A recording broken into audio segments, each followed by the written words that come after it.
I'm Sharon Olson, and Bill Donahue asked me to read you some poems. So I thought I'd read a few from my newest book, which is called Will There Be Music? My connection with Gilmanton is through my husband, Bill Sumner. And when I first met him, I met his mother just a few times in Gilmanton. And this poem is really about her and about the place and my new relationship with it. It's called A New Friend for Peggy, 1915 to 1995, Drew Farm. He took me there to meet his mother. The farmhouse hugged the brim of the hill. Nerve-wracking, really, whether I would be accepted. The first afternoon I slipped away, found a place that seemed right to me, lay down in the high grass. The ground was hard at first, but my spine adjusted, a few times inching up and back, until I noticed a settling in of sorts, and a shifting in my head of the far-off hills I saw before I stretched out, as they dipped out of sight. The night before, I heard the frogs on the way up the road, peepers they call them, how they stopped when we approached, and then one would start up again, and after several minutes another one would answer, until the whole pondful got going again, a peeper's symphonic poem gathering velocity. The last morning, after we cleared the breakfast dishes away, she and I found ourselves sitting together in the dining room, and she wanted to know if I had read Dana's 2 Years Before the Mast, which I hadn't, and it was so vivid for her, how they brought skins down to the beach to dry before they would be loaded onto the ships on 19th century California beaches, the intricacy of the detail. I thought then we might be friends, and she smiled, said she had noticed me lying out there in the grass, like it was the proper thing to do, and I had done it, and there was so little time. By next summer, she would be gone. I have a poem about my own mother, who also had quite a lot of spirit. This is called Still Cooking at 97. There is life in the batter, the eggs pulling their weight in a buttery swirl, the spoon anxious to keep up the circular sweep, my mother leaning over the pan, watching the bubbles rising to spout. She was not an adventurous cook, but no one could match her one discovery, the gooey factor, we might call it. Simply put in less flour, more sugar, and the vanilla will speak for itself. They found her in the kitchen, slumped on the floor, a procession of attendants sweet-talking her into the ambulance, even though Jeopardy hadn't, even though Jeopardy was about to begin and her brownies hadn't started to bake. The doctor explained how the body begins to break down, the mind disentangling, whereas chocolate gains sweetness in heat. We saved the batter and served her brownies just after we lowered her into the ground. That's the true story. All true. So when my husband Bill and I finally got married, we decided to do it in Italy, and so no one else was there but us and a few city workers and the mayor and the translator. This is called the marriage ceremony. No telling how many snips and snaps I had, bits and bobs, lines cut out of poems like hearts glued to a page, Rilke and Transtromer, how your lover was your friend and vice versa, and Morel Lindbergh having time after flight to set down the steps of a patterned dance.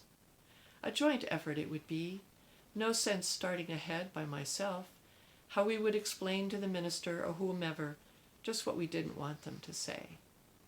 So it must have been comic relief when at age 57, and he 65, we handed over everything to a bureaucrat, a small-town mayor, who read to us in Italian the set speech prepared in that community for every married couple, that reminded us of our duties and our charge, the only jarring moment when she mentioned our future children.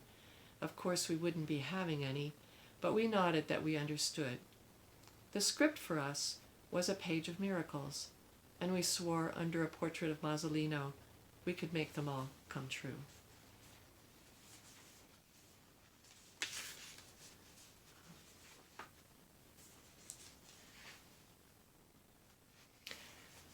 Some of the poems I write are after being influenced by seeing works of art, and this poem is also about my father. So this is called A Miraculous Draft of Fishes, after Raphael. "Keep 'em coming," the pilot said, as would-be customers cheered expectantly on the distant shore. Fish spilled over the edge of the boats, enough for everyone. Even the cranes applauded, open-mouthed, as the disciples reached down for the nets, sun on their muscled arms. A moment of reflection, that is what we see, pointing figures mirrored in the water, a leg here, a blue garment there, the white skirts of Jesus taking on a tinge of red under the surface, as if warmth and reassurance colored the entire scene. We wait at the table with hands clasped. And I dreamed this, a few days after my father died, he and I on the beach together, anxiously rushing about to rustle up enough boats, and it seemed we were letting fish down into the water instead of the other way around. But it did not matter. These were my father's arms. A miraculous draft, they called it, a current of air, the act of pulling a load, a portion of liquid, a gulp or swallow, the amount inhaled in one breath, the boat with its surprising cargo drifting away.